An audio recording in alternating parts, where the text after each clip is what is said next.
My name is Elara Vance. I am 34 years old. I am a senior systems architect and a single mother raising my 6-year-old son, Leo, who fights every breath against severe asthma. On my parents' anniversary, my sister blocked the door and called me broke. I just nodded, went to my car, and made one call. The call tied to every service in that house. 20 minutes later, right as the toast began, the music died, the lights shut off, and my phone blew up. To understand why a woman would turn the lights out on her own parents' 40th anniversary gala, you have to understand the night the wiring of my life finally short-circuited. Before I continue, if this story resonates with the quiet battles you've fought for your own children, please take a moment to like and subscribe. I'd love to know where you're listening from and what time it is in your part of the world. Let me know in the comments. Now let me take you back to Tuesday night, 2:14 a.m., in Crystal City, Virginia. The smell of acrid plastic melting is a scent you never forget. It's sharp, metallic, and it crawls into the back of your throat before you even see the smoke. I woke up to a gray, heavy coil of it snaking against my bedroom ceiling like a predator. Outside, a cold, relentless Atlantic storm was lashing the windows. Inside, the wall behind my dryer was breathing orange fire. Leo woke up a second later. He didn't scream. He couldn't. He made that barking sound, the terrifying rhythm of a closing airway that every parent of an asthmatic child hears in their nightmares. I grabbed him, wrapped him in a wet bath towel, and ran. I didn't grab my purse. I didn't grab my shoes. I grabbed the only thing that mattered. The hallway of my high-rise was a blur of flashing red strobes and the piercing screech of the alarm. By the time we hit the sidewalk, the rain was a wall of ice. The fire department had already locked down the underground garage. My car, my laptop, my shoes, everything I owned was trapped under a ceiling of smoke. I stood on the curb, barefoot, shielding Leo's face from the wind. He was wheezing, his small chest heaving with an effort no 6-year-old should know. I reached into my pocket. My phone was the only thing I had saved. I called the Vance estate in Potomac. It is a house with 12 guest rooms, a house where the heated floors are always set to 72 degrees, and a house where I have quietly paid the utility bills for the last 5 years. My mother, Lucinda, picked up on the third ring. Her voice was soft, melodic, and perfectly composed. "Mom," I said, my voice cracking against the thunder. "The building is on fire. We're on the street. Leo is having a severe attack and I can't get to my car. Please, I just need you to come get us. We just need a bed for a few hours until I can get him to his specialist." There was a pause. Not a pause of concern, but the deliberate silence of someone calculating an inconvenience. "Elara," she finally said, and I could hear the rustle of expensive fabric on her end.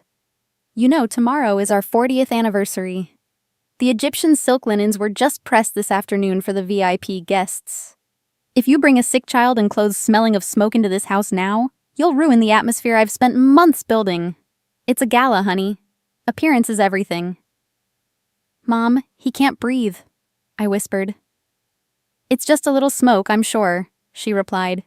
"Call an Uber and go to a Hilton. You have a respectable job. I'm sure you can manage. Don't be selfish on our big day. We need our rest." She hung up. 10 seconds later, my phone pinged. A notification from the Vance family group chat. My sister, Cressida, had posted a photo of a gold-leafed invitation. Underneath it, my mother had typed, "Elara's apartment had a spark. She's trying to move in at 2 a.m. I told her we're at capacity. Keep the gates locked so the caterers can get in early." They didn't ask if Leo was breathing. They didn't ask if we were standing in the rain. They only reminded me that I was a nuisance to their silk sheets. I didn't call back. I didn't cry. I picked up Leo and walked 2 blocks to a 24-hour gas station. My socks were torn to shreds and soaking wet. I called a private medical transport service, a service I knew very well because I had designed their logistics system. It cost $800, my last remaining savings. The EMT driver was an older man with tired, kind eyes. He saw my soot-stained face and my shivering son. He didn't ask for my insurance first. He just handed me a clean, warm towel and a bottle of water. He looked at the family group chat still glowing on my screen. These seen check marks under the fire truck emoji Cressida had sent. He didn't say a word, but the look of profound pity in his eyes was the only proof I needed that my family was broken beyond repair. One night of smoke and silk linens turned my blood relatives into mere strangers with a shared last name. People often say that family is a bond that can't be broken, but they forget that even the strongest cable snaps if you stop maintaining the core. In the back of that ambulance, as the nebulizer mask hissed and Leo's breathing finally leveled out, I opened my laptop. My hands were steady, as clinical as a surgeon's. I logged into the Vance Estate Utility Management portal. I stared at the auto-pay status for the Potomac mansion. Everything was green, everything was active. Electricity, water, high-speed fiber, security perimeter. It was a beautiful, invisible web of comfort that I had woven for them, month after month, while they defined me as the struggling sister who needed their guidance. I looked at the toggle for automatic business grant reauthorization. This was the corporate subsidy my firm provided to secondary home offices. It was the only reason they could afford to keep that 12-bedroom museum running. I unchecked the box. I didn't feel anger. I felt a strange, light sensation, like a heavy weight being set down on a muddy road. I had spent a decade trying to buy a seat at a table where I was never welcome. I was done negotiating for the right to be loved. The screen glowed in the dark ambulance. I stared at the countdown timer for the anniversary gala. 14 hours remaining. They wanted a perfect atmosphere. I whispered into the quiet hum of the oxygen machine. I'm going to give them exactly what they paid for. The lights were still on in Potomac, but the bill had finally come due. I was going to show up to that party. Not to beg, not to apologize, but to witness the moment the darkness I had been held back finally moved in. Now, let me take you back to the fall of 2021 in Potomac, Maryland. It is a place where the height of your boxwood hedges is considered a more accurate measure of your worth than the depth of your character. The rejection at the front door during the anniversary gala was not a sudden fracture. It was the inevitable collapse of a structure that had been rotting from the inside for decades. In the Vance household, love was never a gift. It was a performance you had to rehearse until your feet bled, and even then, the standing ovation was reserved for only one person. My mother, Lucinda, was the chief architect of our family's social brand. She didn't see daughters. She saw assets that either enhanced or diminished her standing at the local country club. My father, Arthur, was the enabler of prestige. He was a man who preferred a beautiful lie to a messy truth, provided the lie arrived in a polished leather case. They valued the Vance legacy above all else, which meant protecting the image of my older sister, Cressida. She was described by everyone as ethereal, effortless, and fragile. She was the family's porcelain doll, someone the world was supposed to accommodate. I, on the other hand, was functional, invisible, and durable. She was the chandelier everyone admired. I was the copper wiring buried behind the drywall that made it glow. The pattern of my erasure was established long before the fire in Crystal City. I remember my master's degree commencement. I had spent 2 years working full-time while finishing my thesis in systems architecture. I was the first in our family to earn a postgraduate degree in a STEM field.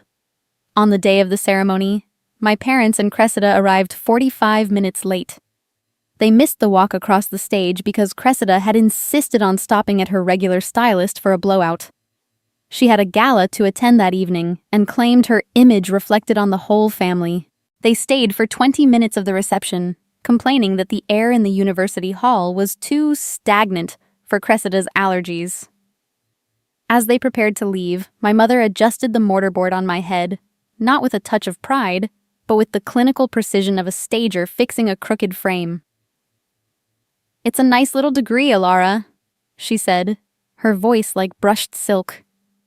"Now you can finally earn enough to help Cressida with the rent for her new boutique."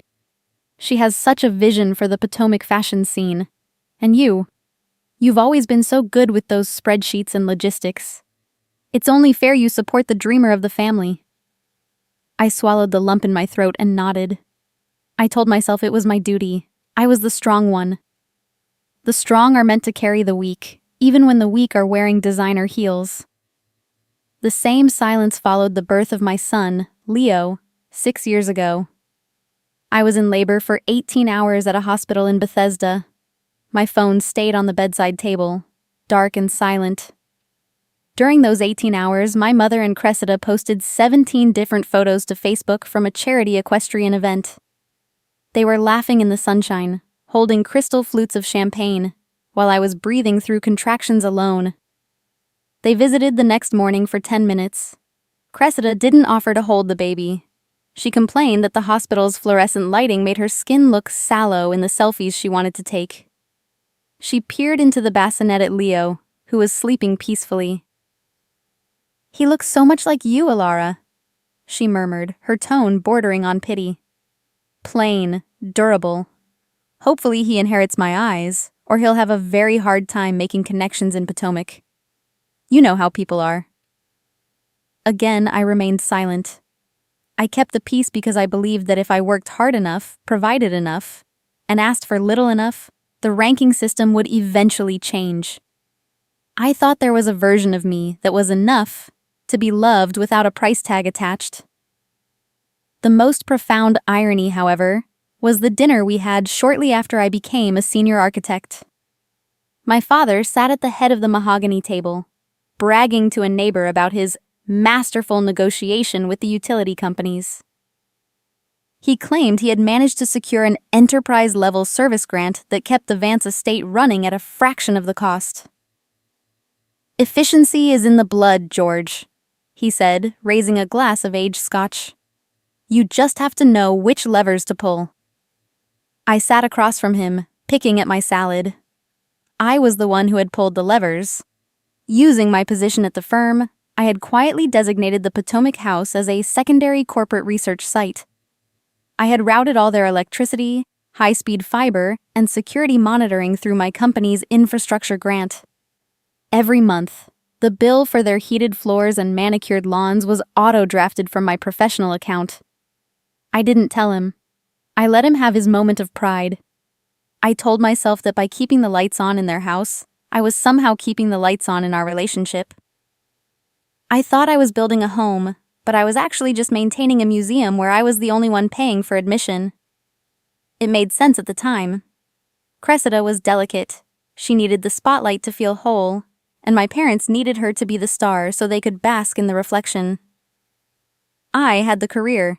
I had the logic. I could handle the bills and the coldness because I didn't think I needed the validation. But favoritism has a high interest rate, and the debt was beginning to crush me. I thought I was paying for their comfort to buy their love. The truth was far more clinical. I was actually just paying for the privilege of being their first choice for a sacrifice. The monthly utility bills I paid were just the beginning of the Vance tax. I had not yet discovered the hidden debt Cressida was building in my name, the stolen corporate credentials, or the $50,000 celebration I was currently funding for people who wouldn't even let me in the door. 3 months before the smoke filled my lungs in Crystal City, there was a Sunday brunch at the Potomac estate. The afternoon was painted in the kind of soft, golden light that makes you believe in second chances. The air smelled of expensive lavender and the rich, nutty aroma of Colombian coffee beans I had personally shipped to the house. For the first time in years, my mother, Lucinda, pulled out a chair for me. My father, Arthur, actually set down his newspaper to ask about Leo's soccer practice. It felt like a homecoming. I thought the ice was finally melting, that I had finally performed my way back into the center of the circle. At the time, I didn't recognize the tactical nature of that warmth. I didn't see it as a temperature swing, a brief moment of heat designed to make me pliable before the next freeze. Cressida was the most attentive of all. She began texting me daily, not with demands, but with soft, admiring questions. "Oh, Elara, I'm so proud of how you've built your systems firm," she'd write. How do you even handle the tax filings for something that complex? Do you use a personal EIN or a corporate one? I just want to learn from the best so my boutique can be half as successful as you. I was so starved for that recognition, for the simple feeling of being seen by my own sister, that I overshared. I told her about my corporate credit lines. I explained the security protocols of my office and the white glove concierge contracts I used to manage the logistics of high net worth clients. I gave her the blueprint of my professional life, thinking it was a bridge of connection. It was actually data entry. She was harvesting the very credentials she would later use to gut my credit. The first financial ask arrived as a whisper. It was a Tuesday evening, and the estate's property taxes were due. Arthur looked uncharacteristically small in his leather study, his hands resting on a stack of notices. Lucinda sighed, a sound of elegant despair. "Elara, honey," Cressida whispered, pulling me aside into the hallway. "Dad has a temporary shortfall, just a bridge loan delay. Could you help him out? Just this once? Just for a month until the paperwork clears? We don't want him to lose face with the board." I remember the slight tremor in my thumb as I opened my banking app and hit send on a $4,500 transfer. I didn't feel exploited. I felt like a hero. I felt like the durable daughter they could finally rely on. But just this once is the most dangerous phrase in the English language. It is the first step toward a recurring tragedy. Within 6 months, the voluntary transfers had become a standing order. I set up the Potomac utilities on my corporate autopay because it was easier than being asked. I became the invisible provider.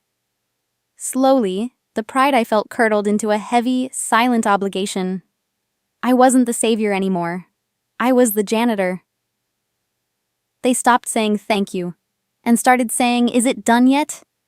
The escalation followed a surgical ladder. First, it was the utility bundle, $1,800 a month. Then it was Cressida's boutique insurance, another $900. Then came the emergencies, a broken furnace, a roof leak, a case of vintage wine for a guest they needed to impress. When I eventually mentioned that I was tight on cash because Leo's medical deductibles had increased, my mother's voice turned to a fine, sharp frost. "We all have our struggles, Elara," she said, smoothing the Egyptian silk tablecloth. "But we have a legacy to maintain here. Don't be dramatic. You've always been the stable one. Don't let us down now." I began keeping a file on an encrypted drive. I called it Vance_family_support.xlsx. It was my only anchor to reality. Column A was the date. Column B was the amount. Column C was the reason. Emergency, prestige, Cressida's debt. Column D was the funding source. Usually, corporate infrastructure. Grant #402. The total, over 5 years, was $214,300. That number stared back at me like a clinical diagnosis. I had bought them their comfort, their status, and their heat. Yet I was still the one standing in the hallway of my own life, waiting for an invitation to stay. The depth of my erasure was made clear at a dinner party for one of my father's business associates. He introduced me to a man who ran a global logistics firm. "This is Elara," my father said, patting my shoulder with a hand that felt like lead. "She's my little service technician. She isn't a visionary or a dreamer like Cressida, but she's very efficient with the background noise. She keeps the gears turning so the rest of us can focus on the big picture." It was a compliment of utility, a total erasure of my humanity. I was the background noise. I was the grease on the gears they refused to touch. The final blow of that season came from a cousin I met for coffee. She looked at me with a mixture of pity and confusion. "Elara, I'm so sorry you're struggling," she said. "Cressida mentioned how hard it's been for you since your firm started failing. She said she's been managing your bills and sending you stipends, just so Leo can have shoes. It's so brave of her to carry that burden for you." I sat in that coffee shop, my pulse thrumming in my ears. Cressida wasn't just taking my money, she was stealing my narrative. She was using my silent support to paint herself as the saint and me as the failure. I had handed them the keys to my life, the data to my business, and the ammunition for my own execution. I stood in the sun of their false peace, not realizing the shadow they were casting was actually a grave. I didn't know it yet, but the fire was already smoldering in the walls, and the reckoning was only one cold night away. Tuesday night, 2:14 a.m. That was the moment the calculated silence of Crystal City was replaced by the sound of my own walls screaming. The fire didn't start with a roar, it started with a whisper behind the drywall of the laundry room. A frayed wire behind the dryer, ironically a repair I had deferred 3 months ago because my father mentioned a tight window for the Vance estate's new HVAC system. I had prioritized their comfort over my own maintenance. The mechanism was simple: heat, friction, and neglect.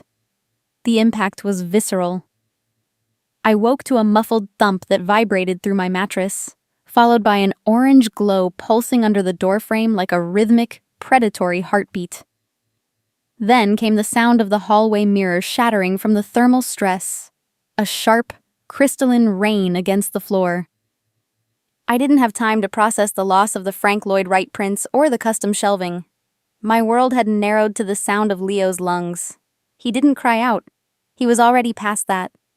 He was making a dry, high-pitched whistling sound, the barking struggle of a child whose airway is shutting down. "Leo, look at me," I whispered, wrapping him in a damp thermal blanket I'd grabbed from the bathroom.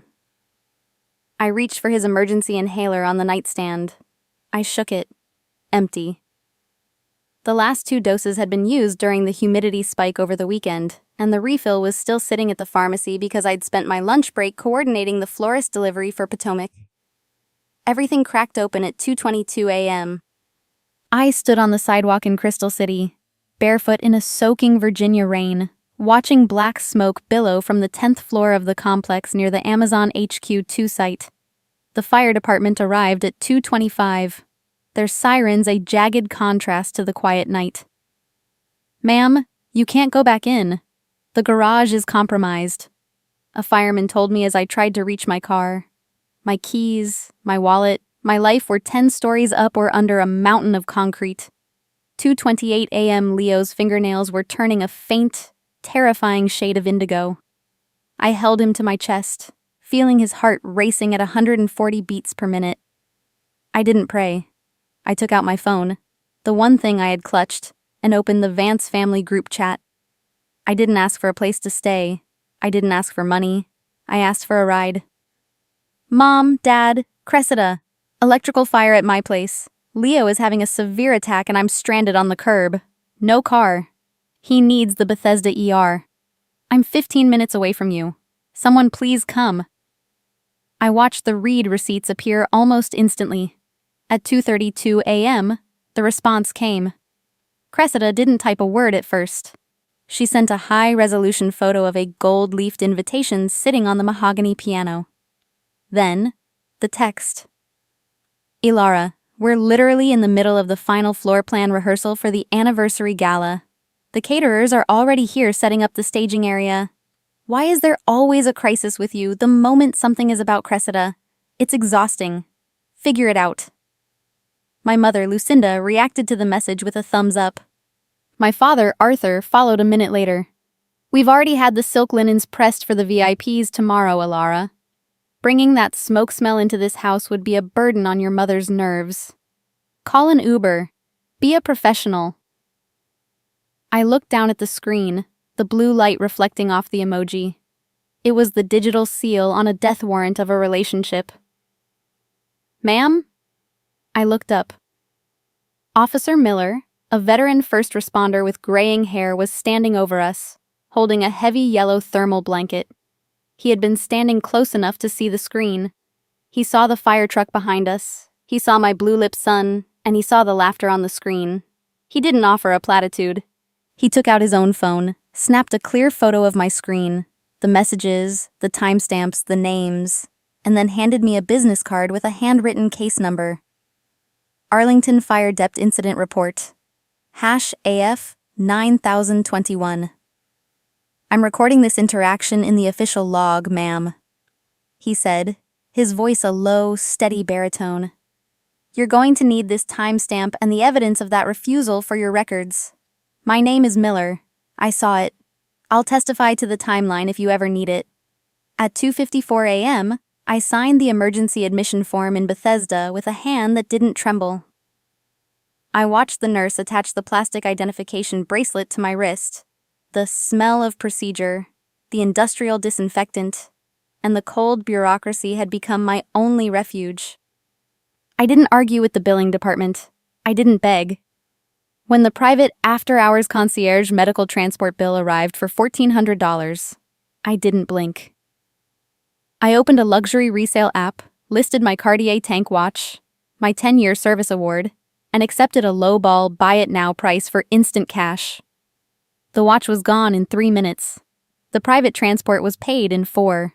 It was worth every penny to see Leo finally fall into a medicated sleep in a sterile motel room at 5 a.m. I sat in the plastic chair by the motel window, watching the sun begin to bleed over the Potomac. My phone was silent. The group chat hadn't moved since the emoji. They were likely asleep on their pressed silk linens, dreaming of the gala. The fire hadn't just taken my furniture and my clothes. It had burned away the last lingering delusion that I had a home to go back to. I hadn't been forgotten. I had been erased. Strangers had shown up with blankets and case numbers. My family had shown up with emojis and excuses. I was a convenient source of income for their bills, but a nuisance for their conscience.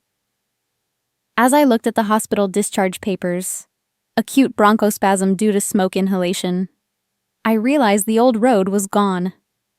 The door I had tried to keep open for a decade was now a wall of ash. I wasn't a daughter anymore. I was a creditor, and it was time to collect. Room 214 of the extended stay motel smelled of industrial lemon cleaner and stale tobacco, a scent that clung to the beige curtains like a desperate memory. Outside, the low mechanical hum of a vending machine provided a rhythmic backdrop to the quiet. I sat on the edge of the polyester bedspread, the blue light of my laptop screen reflecting off the bandage on my forearm and the lukewarm coffee in a styrofoam cup. From the other bed, Leo's breathing was rhythmic, a steady hiss and click of the medicine-assisted air that had finally brought him peace. I looked at my hands. There was still soot under my fingernails from the Crystal City fire. For years, I had used these hands to build multi-million-dollar infrastructures, to secure data, and to maintain the absolute comfort of everyone but myself. I had lived my life in the and, daughter and provider, scapegoat and savior. That night, the and burned down. A system only fails when its components prioritize self-interest over the integrity of the whole. My family was a closed loop, and I was the only component providing energy while the others acted as parasitic resistors. The logic was cold, but the math was undeniable. Stop the bleeding, or bleed out. I opened the encrypted admin portal for Vance Systems and Architecture. For a decade, I had been the architect of my own cage, weaving my professional success into the domestic fabric of the Potomac estate. I went straight to the recurring payments ledger. The list stared back at me like a bill of indictment. Potomac Electric, direct debit, Maryland Water, auto pay, fiber optic enterprise line, corporate grant. Then I saw it. A pending authorization on my corporate emergency line for $50,000. The vendor was Gala Lux Events and Catering. Cressida. She had used the corporate credentials I had foolishly left saved on the family's shared iPad years ago. The same iPad she used to scroll through designer catalogs while I paid for the bandwidth. She hadn't just insulted me at the curb. She was quite literally charging the celebration of my erasure to my own company. The numbers didn't feel like money anymore. They felt like a clock ticking down to my own bankruptcy, both financial and emotional. I didn't call to scream. I didn't send a frantic text. I moved with the clinical precision of a technician clearing a virus. I began the checklist. Action 1. Revoke corporate grant hash 882 for the Potomac Estate Utilities. Click. Action 2. Flag transaction hash GL99 with Gala Lux Events as Unauthorized identity theft. Click. Action 3. Issue a 48-hour termination notice on the white glove concierge service agreement for the Potomac property. Click. Action 4. Reset two-factor authentication on every business account and remotely wipe all legacy devices registered to the Vance address. Click. Action 5. Mute the Vance family group chat and move the thread to the encrypted archives. Click. There were no tears. Just the sharp, digital sound of the success notification on my screen. I didn't feel like a villain. I felt like a woman finally setting down a trunk she had carried for 10 miles too long. The weight didn't just disappear, it transformed into a quiet, solid power.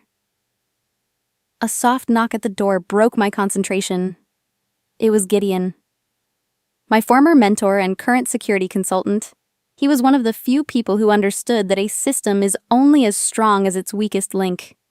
He walked in carrying a paper bag of actual food, turkey sandwiches and fresh fruit, and 2 spare inhalers for Leo. He didn't ask for a story. He didn't offer a platitude. "You did it, didn't you?" Gideon asked, his voice a gravelly comfort in the small room. "You cut the cord." "I didn't cut it, Gideon," I said, taking a bite of a sandwich that actually had flavor.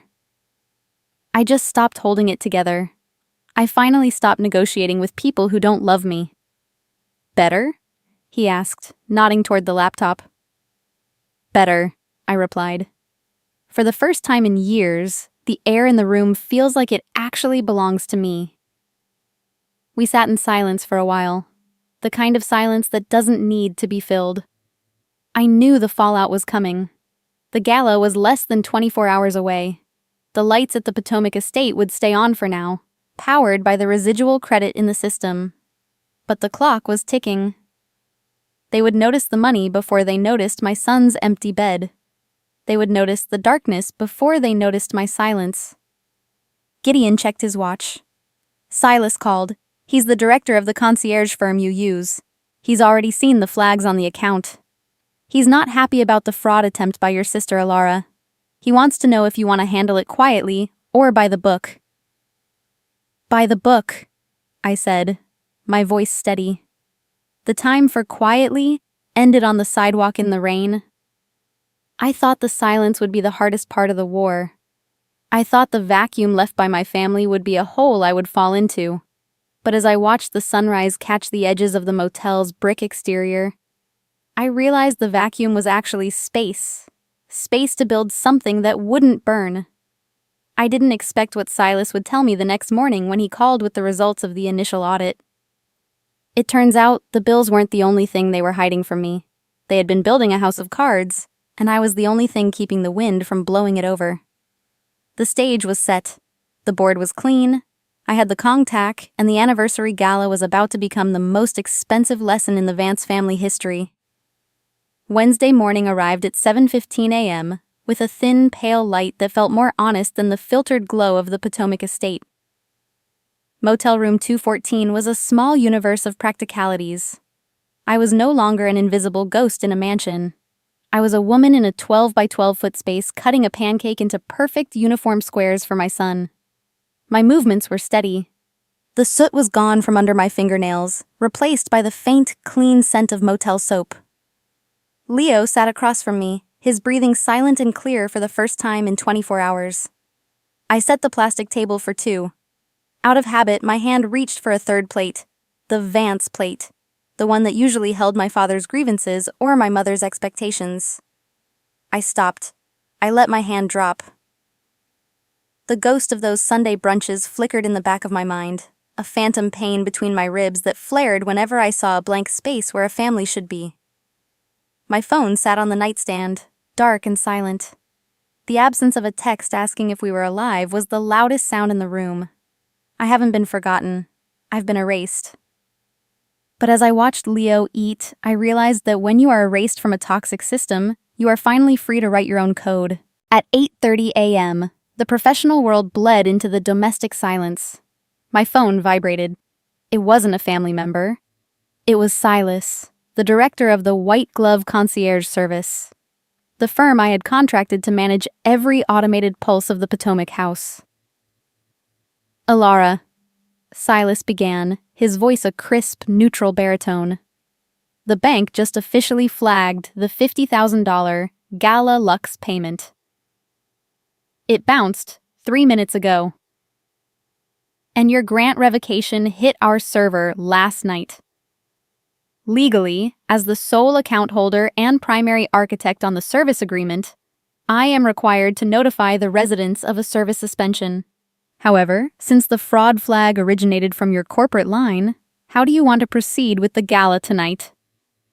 By the book, Silas, I said, my voice matching his professional frequency. What is the standard protocol for a fraudulent payment of that magnitude? Total suspension of all non-essential utilities and a lockdown of smart access points until the debt is cleared or the assets are recovered, he replied. We have an ETA of 6:40 p.m. for the full system cycle. At 8:42 a.m., 3 sharp, rhythmic knocks sounded at the door. I looked through the peephole. It was Silas. He stood in a charcoal suit, holding a manila folder embossed with a heavy red wax seal. I opened the door. He didn't look at the unmade beds or the styrofoam coffee cups. He looked at me, Elara Vance, the woman who had built his firm's logistics framework. He handed me proof object #4. You don't need to explain why you're here, Elara, he said quietly. I've reviewed the service logs for the last 60 months. You've carried that estate on your back since the day you signed the master agreement. I'm here to finalize the transition of authority. I opened the folder. The document inside was cold and heavy. Notice of immediate service suspension and asset recovery. My eyes locked on the specific line at the bottom. Service termination time, 6:40 p.m. EST. That was the exact moment the anniversary toast was scheduled to begin. It was the moment my father would raise his glass to family loyalty and legacy. I didn't feel like a victim anymore. I felt like a technician about to pull the master switch on a beautiful, expensive lie. The system is already in countdown, Silas added, checking his watch. 9 hours and 40 minutes. You are still the primary user. If you enter the property, the system will recognize you, but it won't recognize them. I walked over to the motel mirror at 9 a.m. I pinned my corporate badge to my blazer, the one that identified me as the senior systems architect and contract owner. I stared at the red envelope on the bed for exactly 5 seconds, measuring the weight of the consequence I was about to deliver. This wasn't a game of revenge. It was a process of reclamation. I had been the wiring for 34 years. I had provided the heat, the light, and the security for people who left me in the rain. I was done being the grease on the gears. Tonight, I was going to show up at that gala. I wasn't going to shout. I wasn't going to cry. I was just going to be the witness to the silence I had finally earned. Get Leo ready, Gideon, I said to my ally as he entered the room. We have a deadline. I looked back at the mirror one last time. My face was pale. My eyes were tired. But the architecture of my resolve was indestructible. Tonight, at the gala, the facts would finally speak louder than my sister's lies. The lights were still on in Potomac for now, but the clock was ticking, and I was the only one who knew how to stop it. The low hum of a laser printer is a rhythmic, clinical sound. In the quiet of a local business center, I watched the tray fill with the weight of 5 years of invisible labor. Each sheet of paper was warm to the touch, fresh with the ink of my own architecture. I wasn't printing a manifesto. I was organizing a ledger. I methodically slid the bank statements, utility grant reauthorizations, and the $50,000 Gala Lux fraud report into a heavy, charcoal gray 3-ring binder. I applied adhesive tab dividers with surgical precision. Utilities, mortgage, corporate fraud, concierge logistics. My hands trembled slightly as I clicked the rings shut, not from fear, but from the sheer friction of reality meeting a decade of silence. I wasn't preparing a speech to win an argument. I was preparing a document to ensure that when the lights went out, the narrative wouldn't go with them. Gideon stood by the window, skimming the final summary page. He whistled low, a sound of grim recognition. $360,000, Elara, he said, tapping the total at the bottom. That is the cost of the atmosphere you've provided while they called you an anchor around their necks. They told the neighborhood you were a burden, but this paper says you were the foundation. They believe the foundation is permanent, I replied, tucking the binder under my arm. They've forgotten that foundations are built, and they can be condemned. Let the paper do the screaming tonight, Gideon advised, his eyes meeting mine. You just keep your hands on the wheel. As I pulled the car onto the long, winding drive toward the Potomac estate, my phone pinged with a text from my cousin, Emma. Elara, don't come. Cressida is already working the room. She's telling everyone you had a mental break after the fire. She's using words like erratic, unstable, and confused. They're telling the guests you're under medical observation so they won't have to answer why you aren't at the head table. They are erasing you before you even arrive. I didn't reply. I simply watched the house appear through the trees. The Vance estate was glowing, a masterpiece of amber light and architectural arrogance, powered entirely by the grid I had just severed. Valets in white gloves lined the driveway. A string quartet was playing Vivaldi's Winter near the rose garden. The air was thick with the scent of expensive lilies and the performative warmth of old money. I walked up the stone steps in the same clothes I had worn to the hospital, wrinkled, smelling faintly of rain and wood smoke. I was a jagged contrast to the silk gowns and diamond studs of the guests. I clutched the gray binder like a shield. At the entrance, my mother, Lucinda, intercepted me. Her face was a mask of practiced, fragile concern. She reached out a manicured hand, but didn't actually touch my arm. Elara, darling, she whispered, her voice carrying just enough volume for the senator standing nearby to hear. We heard you were unwell. Are you sure you should be out? You look so disheveled. Perhaps it's best if you go back to your motel and rest. We can send you some leftovers. I'm not here for dinner, Mrs. Vance, I said, using the formal address like a deadbolt. I'm here to settle the accounts. Cressida stepped into the foyer then, a glass of expensive Cabernet in her hand. She looked at my binder and scoffed, a sharp, ugly sound that cut through the violin music. She moved to block the doorway, her silhouette framed by the chandelier I had paid for. Look at you, Cressida said, her eyes scanning the room to ensure she had an audience. You look like a vagrant. This is a private celebration of legacy, Elara. You're broke, remember? You're a nuisance who can't even keep her own apartment from burning down. Go back to your motel before you embarrass this family further. She took a deliberate step forward, stumbled slightly, and tilted her glass. The dark red wine splashed across the front of my sweater, soaking into the wool. The nearby guests gasped. A few turned away in secondhand embarrassment. I didn't flinch. I didn't shout. I looked at the wine dripping onto the floor, then back at my sister. I nodded slowly, a gesture of finality. I wiped a single drop of Cabernet from the plastic cover of the binder and turned back toward the driveway. Elara? My mother called out, her voice fluttering with a sudden, unearned anxiety. I didn't look back. I walked to my car, my heels clicking heavily against the wet pavement. In the shadows of the catering tent, I saw Silas. The concierge director was checking his watch. He caught my eye and gave a single sharp nod. The gears were already turning. The countdown had begun. I sat in my car and looked at the dashboard clock. 6:20 p.m. Inside the house, my father was standing at the head of the grand table, raising a silver goblet to begin the toast.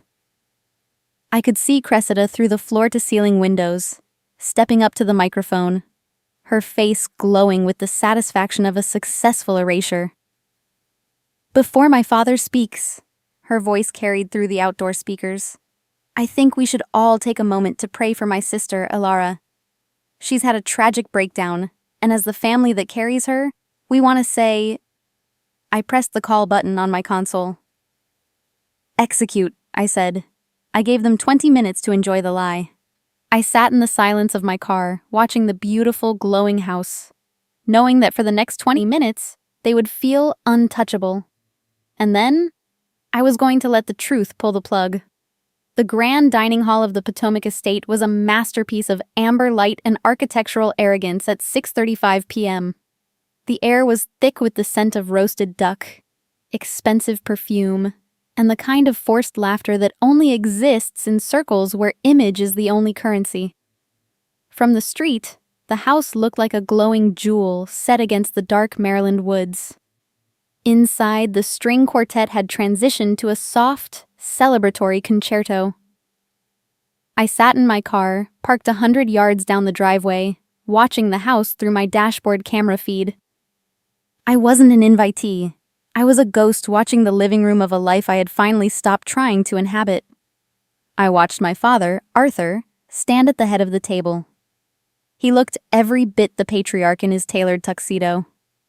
To his left, my mother sat with a spine of steel, her diamonds catching the light of the chandeliers I had powered for 60 consecutive months. Cressida was holding court near the center of the table.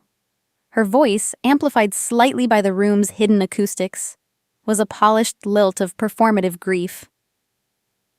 "It's a tragedy, really," she told the guest to her right, a woman whose husband sat on the zoning board. "We tried to give Elara everything. We offered her the guest house. We offered her a stipend, but some people are simply broken. They can't handle the weight of a legacy. We're just grateful we can provide for her son while she struggles to find her footing again. It's the Vance way. We carry our own." The heads around the table nodded in unison, full of pity. I watched the social adoration pour down her drain like water into a sewer. I looked at the second hand of the clock. 6:38 p.m. I couldn't feel the warmth of the Cabernet she'd offered me an hour earlier. I only felt the cold, steady ticking of the clock. I noticed the precise moment my father reached for the microphone to begin his formal congratulatory speech. He was smiling. He thought the story was over. 6:40 p.m. I spoke one word into my phone. "Execute." The music died mid-note. It wasn't a fade, it was a decapitation. The massive crystal chandeliers flickered once, a frantic heartbeat of light, and then vanished into absolute, suffocating darkness. A collective gasp echoed through the house, followed by the sound of silverware hitting china in the dark. Then came the thunk. It was the heavy, electronic sound of the Grade 4 industrial deadbolts engaging. The emergency lockdown protocol, a system I had designed to protect the house from intruders, had identified a critical failure in the service grant. By the book, the system had defaulted to secure asset mode. The elite guests of Potomac were now trapped in a dark museum of their own making. A beam of light cut through the foyer. It was Silas. The concierge director entered through the service door, his heavy-duty LED flashlight cutting through the dark like a clinical scalpel. He didn't apologize for the intrusion. He walked directly to the head table, the beam of his light illuminating my father's confused, reddening face. Silas didn't shout. He read from his tablet in the tone of a man reciting a weather report. "Property grant hash V882.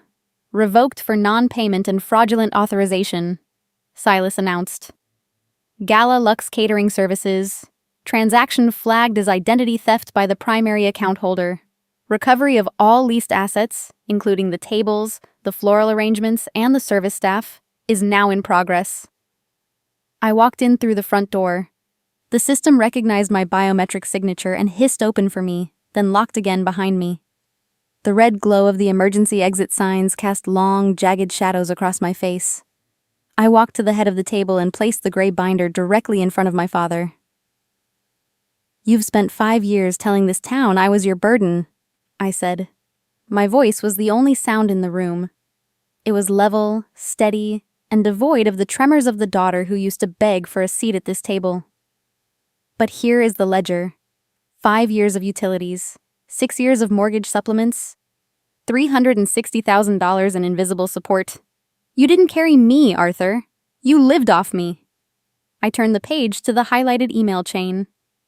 And here is the report for the $50,000 party my sister tried to steal from my son's medical fund. I didn't come here to embarrass you.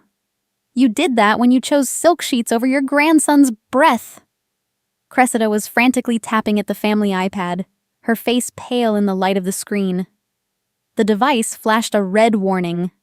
Unauthorized user. Device locked. I'm not broke, I continued, looking at my mother, whose social mask was finally, visibly shattering. I'm just done. Done paying for a seat at a table that doesn't exist.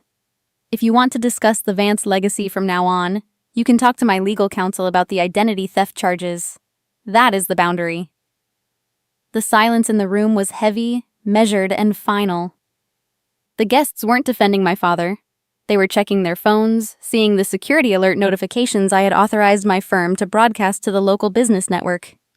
People began to stand, grabbing their coats in the dark, moving toward the exits without looking back at the hosts. The Vance gravity had lost its pull. I picked up my binder. I didn't wait for a rebuttal. I didn't look for a tear. I turned my back on the darkness and walked toward the door. The heavy click of my heels on the marble floor was the final punctuation mark on 34 years of silence. The streetlights in Potomac were off, so I could see the road clearly. The darkness inside the Potomac foyer wasn't chaotic. It was heavy.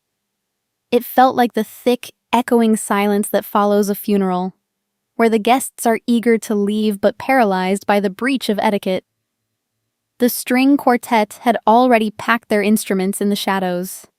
The only remaining sound was the rustle of expensive silk as the elite of Potomac navigated their way toward the driveway. No one was arguing anymore.